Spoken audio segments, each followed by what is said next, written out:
la bandera. Y el sargento le dijo, no, más bien animemos al batallón para que estemos justo atrás de la bandera. Lo que necesitamos hacer es tomar este versículo de Juan y no amoldarlo a nuestra experiencia, sino nuestra experiencia amoldarla a este versículo, ¿no le parece? Y en vez de desentendernos de este versículo, llenémonos de poder espiritual y hagamos lo que Dios quiere que hagamos, porque la mayoría de nosotros somos creyentes incrédulos. Lo que Jesús nos pide que hagamos superficialmente parece imposible. Por eso el mensaje de hoy lleva como título ¿Cómo hacer lo imposible? Lo imposible se vuelve posible cuando el Espíritu Santo mora en nosotros. Y quiero que veamos que de seguro podemos y debemos no solamente igualar, sino aún exceder las obras de Jesucristo si es que entendemos el ministerio del querido Espíritu Santo de Dios. Veamos los versos del 16 al 18 de Juan capítulo 12. Jesús dice, yo rogaré al Padre y os dará otro consolador. Note que en la Biblia la palabra consolador está con mayúscula, porque se refiere a otra persona, para que esté con vosotros para siempre, el Espíritu de verdad, al cual el mundo no puede recibir, porque no le ve ni le conoce. Pero vosotros le conocéis, porque mora con vosotros y estará en vosotros. No os dejaré huérfanos, vendré a vosotros. Cuando Jesús dijo vendré a vosotros, no está hablando de lo que nosotros llamamos la segunda venida de Jesucristo. Él está hablando de la venida del Espíritu Santo a nuestras vidas. El Espíritu Santo iba a venir y Jesús dijo, soy yo el que estoy viniendo. Porque Cristo y el Espíritu Santo no pueden ser separados. La mejor definición que sé del Espíritu Santo, o una buena definición, es Cristo en el cristiano. Él debe morar en el creyente. Note lo que dice el versículo, os daré otro consolador para que esté con vosotros para siempre, porque mora en vosotros y estará en vosotros. La palabra morar es una palabra interesante. Significa tomar residencia permanente. Ron Dunn, que ya está en el cielo, fue uno de mis queridos amigos y uno de los mejores predicadores que he conocido. Él solía decir algo que yo frecuentemente lo cito. Él decía, nuestro corazón no es un hotel, con la hora de salida a las 12 del día.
El día domingo. Cuando el Espíritu Santo viene, no solo viene a vivir con nosotros, sino también a morar en nosotros. Jesús también dijo, no os dejaré huérfanos, vendré a vosotros. En otras palabras, dice que no vamos a ser como huérfanos, o sea, como niños cuyos padres se han muerto. Usted no va a ser como un niño de la calle, y la promesa de Jesús es que Él vendrá para morar con nosotros permanentemente. Ahora, cuando Jesús dijo, el que cree en mí, las obras que yo hago, Él las hará también, y aún mayores hará, esa promesa es posible solo con la venida.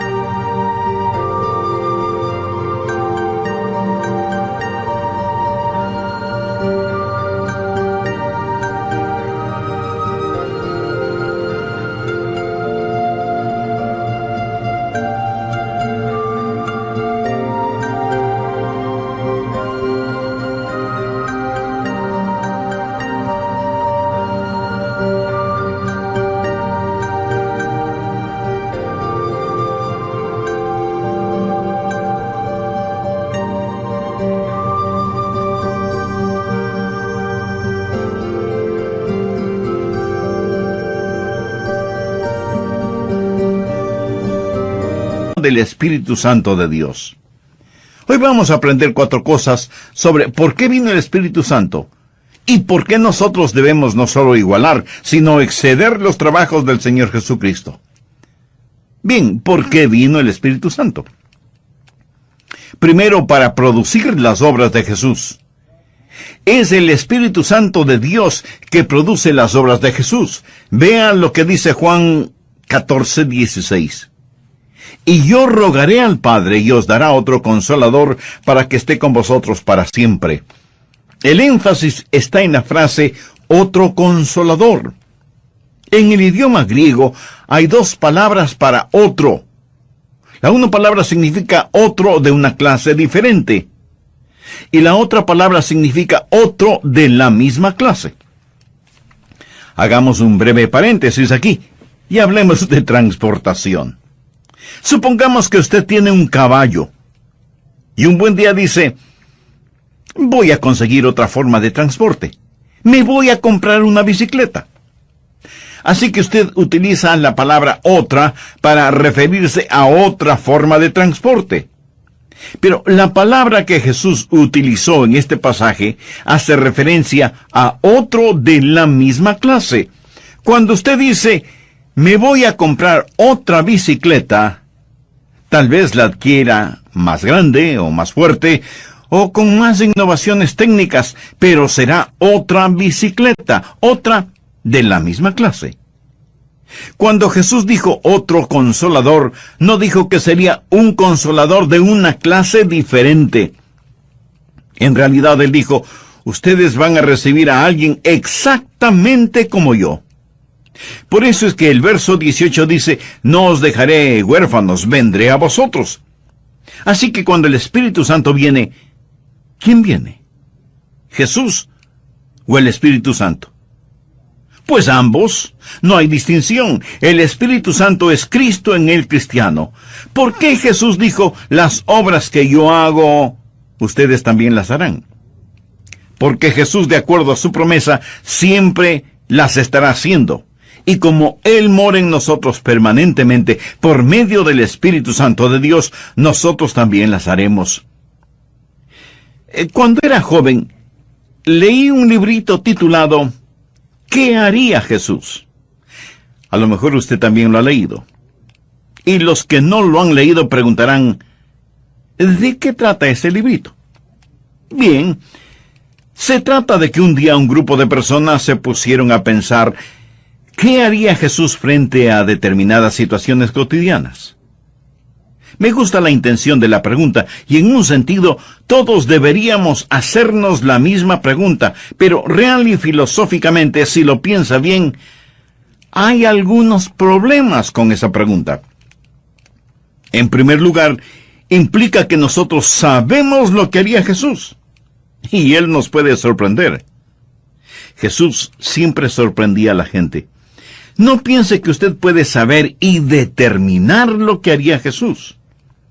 En segundo lugar, presupone que si sabemos lo que Jesús haría, nosotros también podríamos hacerlo. Y quiero decir, todo lo que tenemos que hacer es conocer lo que Él haría al enfrentar ciertas situaciones y nosotros proceder de la misma manera. Ahora escúcheme con atención. Nadie puede ser Jesús, sino Jesús. Y si nosotros pudiéramos determinar lo que Jesús haría, probablemente haríamos lo bueno siempre. ¿No le parece? Pero lo que nosotros hiciéramos no sería más que una pequeña y barata imitación de hojalata y estaríamos tropezándonos cada paso, tratando de hacer lo que Jesús haría. Algunos hacen la pregunta, ¿qué haría Jesús si estuviera aquí? Parece que esas personas olvidan que Jesús está aquí.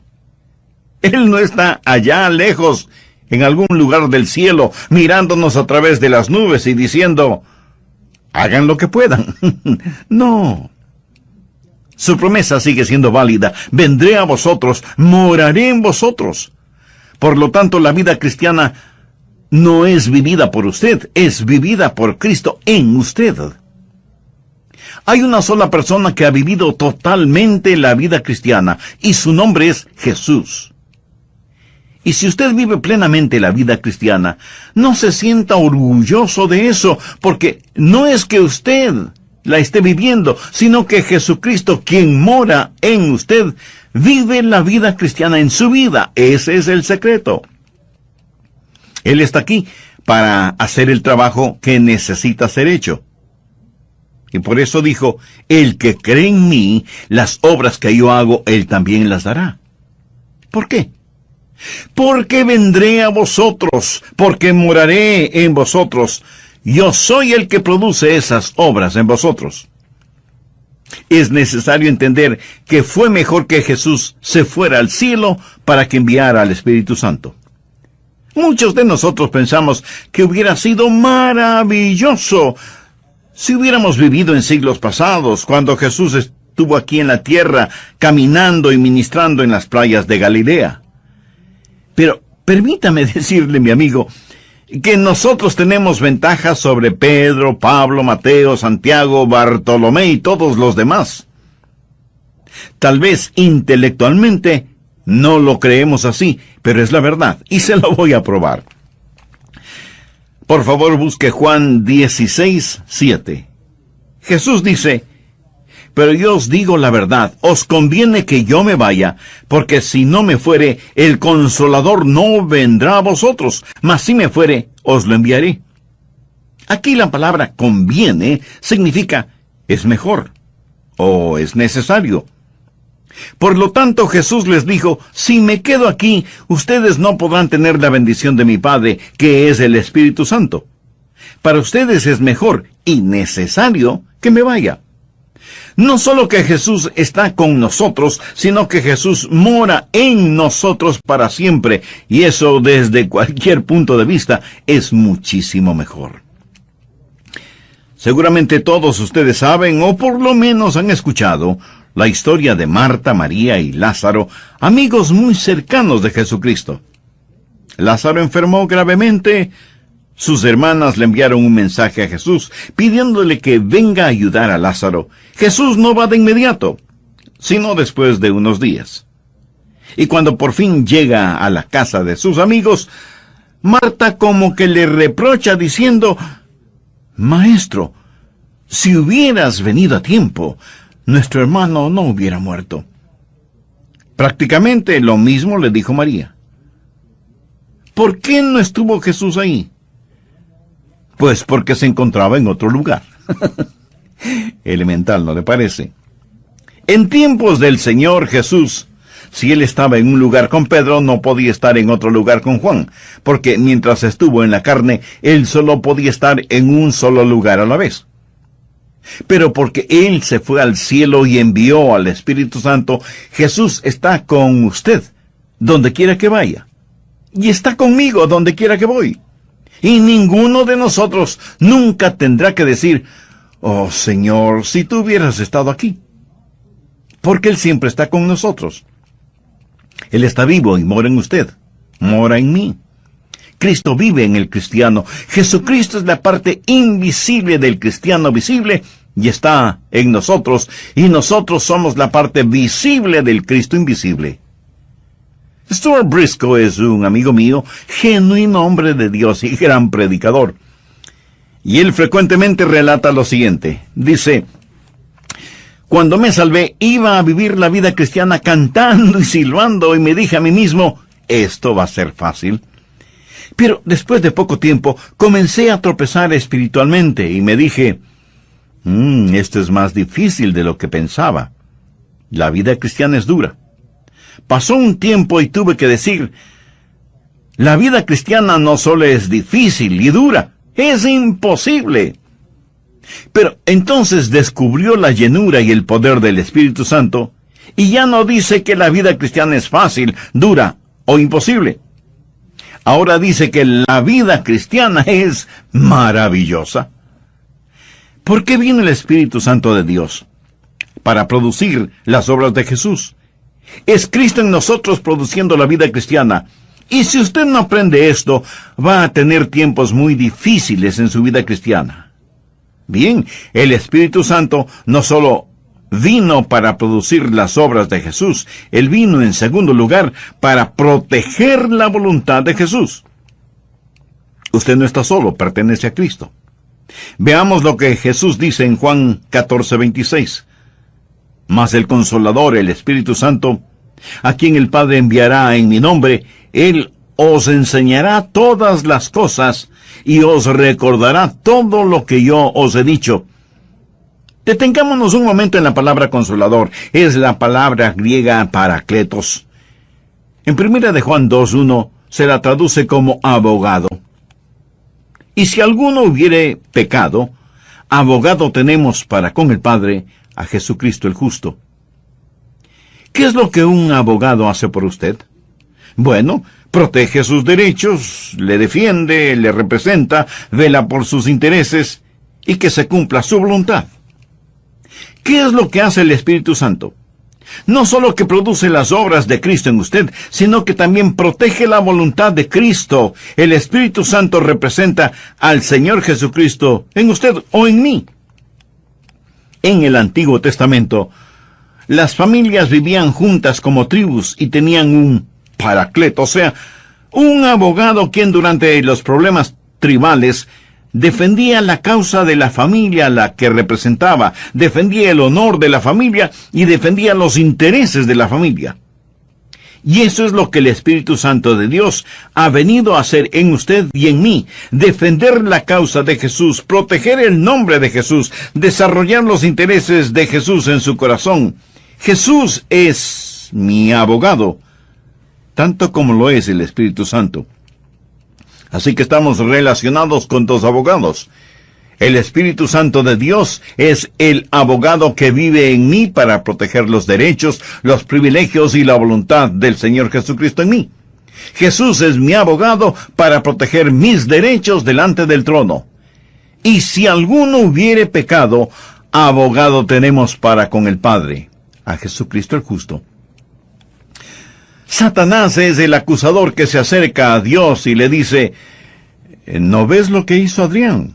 Volvió a fracasar. Dios, debes condenarle. Entonces Jesús pasa al frente y dice: Padre, es cierto que Adrián fracasó, pero él es mío. Me pertenece. Yo morí por sus pecados, hice expiación por ellos, y porque yo pagué por esos pecados, estoy aquí para defender su causa. Jesús, mi abogado, intercede por mí, y el Espíritu Santo hace intercesión por Jesús. El Espíritu Santo representa los derechos de Jesús en mi vida. ¿Cómo lo hace? Por medio de la convicción. ¿Alguna vez ha hecho algo que no debía hacer, y el Espíritu Santo da la voz de alarma en su vida? ¿Ha sentido como que alguien le habla y le dice: te equivocaste? No debiste actuar de esa manera. No debes vivir de esa forma. Arrepiéntete y confiesa ese pecado. Por lo general llamamos a esto la voz de la conciencia. ¿Cuál es ese poder que nos convence o redarguye de nuestro pecado? Bueno, yo no sé acerca de usted, pero es una realidad para mí. Cuando recibo la advertencia: Adrián, te está saliendo de los límites, ¿qué es lo que está haciendo el Espíritu Santo? Está protegiendo la voluntad de Jesús. Él es el abogado que representa a Jesús en el creyente. Es la obra del Espíritu Santo el poner inquietudes espirituales en su corazón al escuchar un mensaje como el presente. En el programa anterior estudiamos 2 de las 4 cosas que debemos aprender sobre el porqué de la venida del Espíritu Santo y por qué nosotros debemos no solo igualar, sino aún exceder los trabajos del Señor Jesucristo. ¿Por qué vino el Espíritu Santo? Primero, para producir las obras de Jesús. Es el Espíritu Santo de Dios que produce las obras de Jesús. Vean lo que dice Juan 14:16. Y yo rogaré al Padre y os dará otro Consolador, para que esté con vosotros para siempre. El énfasis está en la palabra otro Consolador. En el idioma griego hay 2 palabras para otro. La una significa otro de una clase diferente y la otra significa otro de la misma clase. En segundo lugar, para proteger la voluntad de Jesús. Usted no está solo, pertenece a Cristo. Veamos lo que Jesús dice en Juan 14:26, mas el Consolador, el Espíritu Santo, a quien el Padre enviará en mi nombre, Él os enseñará todas las cosas, y os recordará todo lo que yo os he dicho. Detengámonos un momento en la palabra Consolador. Es la palabra griega parakletos. En 1 de Juan 2:1 se la traduce como abogado. Y si alguno hubiere pecado, abogado tenemos para con el Padre, a Jesucristo el justo. ¿Qué es lo que un abogado hace por usted? Bueno, protege sus derechos, le defiende, le representa, vela por sus intereses y que se cumpla su voluntad. ¿Qué es lo que hace el Espíritu Santo? No solo que produce las obras de Cristo en usted, sino que también protege la voluntad de Cristo. El Espíritu Santo representa al Señor Jesucristo en usted y en mí. ¿Cómo hacer lo imposible? Usted recibe el Espíritu Santo de Dios cuando recibe a Jesucristo. Y el Espíritu Santo en usted producirá las obras de Cristo y protegerá la voluntad de Cristo. En tercer lugar, le ayuda a percibir las palabras de Cristo. Usted necesita entender a Jesús, y el Espíritu Santo en usted le ayuda a percibir, a darse cuenta de las palabras de Cristo. Veamos lo que dice Juan 14:26. Mas el Consolador, el Espíritu Santo, a quien el Padre enviará en mi nombre, Él os enseñará todas las cosas y os recordará todo lo que yo os he dicho. Ahora busquemos Juan capítulo 16, los versos 12 y 13. Aún tengo muchas cosas que deciros, pero ahora no las podéis sobrellevar. Pero cuando venga el Espíritu de verdad, Él os guiará a toda verdad, porque no hablará por su propia cuenta, sino que hablará todo lo que oyere, y os hará saber las cosas que habrán de venir. Gracias a Dios que puedo percibir las palabras de Cristo, porque el Espíritu Santo de Dios es mi Maestro, que vive en mí, y me ayuda a entender las cosas que no entiendo. Yo no podría estudiar para predicar a menos que pueda orar.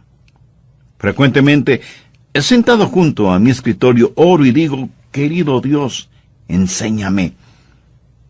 Y repito lo que dice ese hermoso himno, Señor, abre los ojos de mi corazón y ayúdame a entender todo lo que tu Santo Espíritu me enseñe. Por favor, busque 1 Corintios 2, desde el verso 9 al 14. Antes bien, como está escrito, cosas que ojo no vio, ni oído oyó, ni han subido en el corazón del hombre, son las que Dios ha preparado para los que le aman. Lo que el apóstol está diciendo es que hay verdades espirituales que usted simplemente no las entiende solo leyéndolas u observándolas. Hay ciertas cosas que usted no comprende solo escuchándolas. Hay cosas que no puede entenderlas emocionalmente. Ahora, note lo que dice desde el verso 10. Pero Dios nos las reveló a nosotros por el Espíritu, porque el Espíritu todo lo escudriña, aún lo profundo de Dios. Porque, ¿quién de los hombres sabe las cosas del hombre, sino el Espíritu del hombre que está en él? Usted no me conoce a mí como me conozco a mí mismo. Y yo no le conozco a usted como usted mismo se conoce. Pero note, porque ¿quién de los hombres sabe las cosas del hombre, sino el Espíritu del hombre que está en él? Así tampoco nadie conoció las cosas de Dios, sino el Espíritu de Dios. Solo Dios conoce a Dios. Y nosotros no hemos recibido el Espíritu del mundo, sino el Espíritu que proviene de Dios, para que sepamos lo que Dios nos ha concedido. Supongamos que yo pudiera poner mi espíritu dentro de usted. Entonces usted me entendería a la perfección, ¿verdad? Lo que Dios ha hecho es tomar su Santo Espíritu y ponerlo dentro de nosotros, y por eso podemos conocer a Dios. Y nosotros no hemos recibido el espíritu del mundo, sino el espíritu que proviene de Dios, para que sepamos lo que Dios nos ha concedido, lo cual también hablamos, no con palabras enseñadas por sabiduría humana, sino con las que enseña el Espíritu, acomodando lo espiritual a lo espiritual. Pero el hombre natural no percibe las cosas que son del Espíritu de Dios, porque para él son locura. Y no las puede entender, porque se han de discernir espiritualmente. Es muy difícil que el hombre natural pueda entender las cosas del Espíritu de Dios, a menos que sea guiado por el Espíritu Santo de Dios. Creo que sería más fácil que un perro aprendiera ópera. Así, el trabajo del Espíritu Santo es producir las obras de Cristo, proteger la voluntad de Cristo y percibir las palabras de Cristo.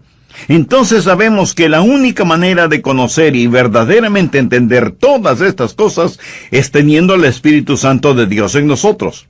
Esto es importantísimo. Esa es la razón por la cual Jesús se vuelve íntimo y precioso para nosotros. Sabemos cosas que el mundo no puede saberlas porque tenemos en nosotros la presencia del querido Espíritu Santo de Dios. Así que podemos hacer lo imposible por medio del Espíritu Santo, quien produce las obras, protege la voluntad y nos capacita para percibir las palabras de Cristo. Pero en cuarto lugar, promociona la adoración a Jesús. En Juan 16:14 leemos, Él me glorificará, porque tomará de lo mío y os lo hará saber. ¿Qué es lo que el Espíritu Santo de Dios hace en mí? Glorifica al Señor Jesucristo. ¿Cuál es la marca de una persona llena del Espíritu? Que hable en lenguas, realice milagros o pueda revelar misterios divinos. Con respecto a las opiniones diferentes a las mías en este asunto, debo decir que la genuina marca de una persona llena del Espíritu Santo de Dios es que siempre glorifica a Jesucristo. El ministerio del Espíritu Santo es glorificar a Cristo. Ahora, permítame darle una palabra de advertencia. Cuídese de cualquier movimiento religioso que tiene al Espíritu Santo como la figura principal. Y con esto no estoy denigrando el ministerio del Espíritu Santo, porque, como ya lo he dicho, Él es Cristo en el creyente. Pero algunos ministerios, de alguna manera, parecen que han cambiado el énfasis. Es como si dijeran, ahora que ya tienen a Jesús, es necesario que vayan al Espíritu Santo. A veces la gente me pregunta, Pastor Rogers, ¿ha recibido usted la segunda bendición? Y yo pienso, ¿qué quieren decir ellos con esto de la segunda bendición? ¿Es que las bendiciones de Dios vienen enumeradas? Creo que por lo general ellos quieren decir si yo hablo en lenguas, si realizo sanaciones, si profetizo y cosas por el estilo. Pero respondo, oh sí, la he recibido. Y ellos se entusiasman y me urgen, pastor, cuéntenos al respecto. Y yo les digo, la segunda bendición es descubrir lo que tiene la primera, cuando recibí a Cristo. Pero también he recibido la tercera bendición, que me ayuda a descubrir lo que no descubrí en la segunda. Le puedo asegurar que ellos no esperaban ese tipo de respuesta. Escúcheme atentamente lo que voy a decir. Usted puede profundizar en el conocimiento de Jesús, pero jamás puede ir más allá de Jesús. Y si usted observa un desfile que está guiado por el Espíritu Santo, entonces algo no está bien. Pero si usted ve al Espíritu Santo estar a un lado en el desfile, señalando a Jesucristo, entonces algo está muy bien. Déjeme aclarar que de ninguna manera estoy haciendo de menos al Espíritu Santo de Dios. Estoy hablando de ser lleno del Espíritu Santo. Estoy diciendo que Jesús es glorificado por el Espíritu Santo. Una persona llena del Espíritu Santo o una iglesia llena del Espíritu Santo buscará siempre glorificar al Señor Jesucristo. De eso se trata todo. Usted nunca puede ir más allá de Jesús. Y el Espíritu Santo vino para promocionar la adoración a Jesús. De paso, le diré que esto es clave para ser y permanecer lleno del Espíritu Santo. Algunas veces los creyentes oran diciendo, querido Dios, lléname con tu Santo Espíritu.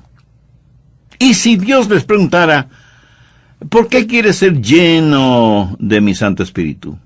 Entre las varias respuestas, algunos podrían decir, porque quiero ser un gran predicador de tu palabra. La palabra, o se vuelva un dedicado erudito bíblico, o un incansable ganador de almas, y viva una vida totalmente santificada.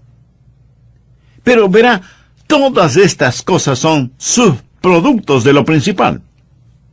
¿Qué es lo principal? La gloria del Señor Jesucristo. Para eso vino el Espíritu Santo. Sería bueno que usted subraye en su Biblia Juan 16:13. Pero cuando venga el Espíritu de verdad, Él los guiará a toda verdad, porque no hablará por su propia cuenta.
Sino que hablará todo lo que oyere y os hará saber las cosas que habrán de venir.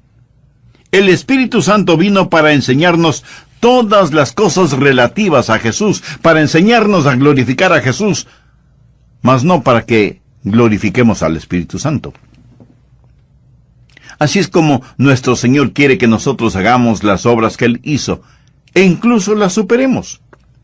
Y algunos de ustedes justificada y preocupadamente preguntarán, pastor, ¿cómo podemos nosotros superar las obras de Cristo? ¿No suena eso un poquito preponderante?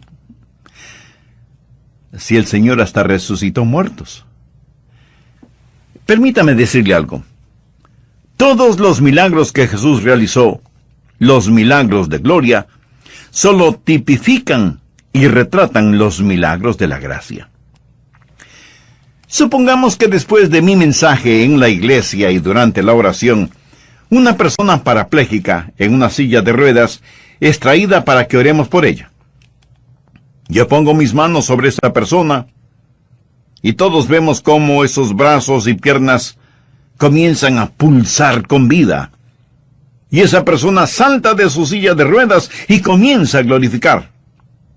Es Dios que de tal manera está controlando esa vida que es difícil de explicar. Eso sería un auténtico milagro y nadie puede negarlo. Le puedo asegurar que la próxima vez que tuviéramos una reunión, habría tanta gente en la iglesia que no se podría encontrar ni un centímetro cuadrado vacío. Todos prácticamente buscando sanidad física. Ahora, si la sanidad física es tan tremendamente importante para muchas personas, yo quiero hacer una pregunta. ¿Jesucristo tuvo el poder para sanar? Y usted responderá, por supuesto que sí. Otra pregunta. ¿Sanó Él a todos? No. Incluso muchas veces, después de sanar a alguien, Jesús le pedía que no lo contara a nadie. Junto al estanque de Betesda había muchos enfermos. Jesús sanó solo a un hombre. No sanó a todos los enfermos que estaban en ese lugar. Pero en estos días tenemos un mundo lleno de traficantes de milagros que quieren que todos los enfermos físicos sean sanados y ponen tremendo énfasis en la salud física. Déjeme compartir con usted lo que sucedió en una iglesia un miércoles por la noche. Una preciosa jovencita, como de 12 años de edad, en una silla de ruedas fue traída al frente, no para pedir que Dios la sanara. Ella me dijo: pastor, quiero entregar mi corazón a Jesús. Ni siquiera puedo describir cómo bendijo mi ser el escuchar a esa niña hablar de su fe en Cristo. Y fue un milagro mayor esa muchacha entregando su corazón a Jesús que aquel parapléjico que se levantó de su silla de ruedas. Y si usted me pregunta por qué, le diré por qué. Para que Jesús sane a un enfermo, Él simplemente tiene que decir: sánate. Pero para salvar a esa jovencita, Él tuvo que morir en agonía y sangre. Su sangre fue derramada para salvar espiritualmente, aunque uno esté enfermo físicamente. Un estudiante universitario le preguntó a su pastor: pastor, ¿cree usted que hay vida en otros planetas? El pastor le contestó: no, hijo, no creo que la hay. Pero el joven insistió: pastor, piénselo. De los billones y billones de estrellas, universos y galaxias que existen, ¿no cree usted que haya vida en otros planetas? No. Yo no puedo probar que hay o no hay vida en otros planetas, pero simplemente no creo que la haya. Y el estudiante, creyendo que había acorralado teológica y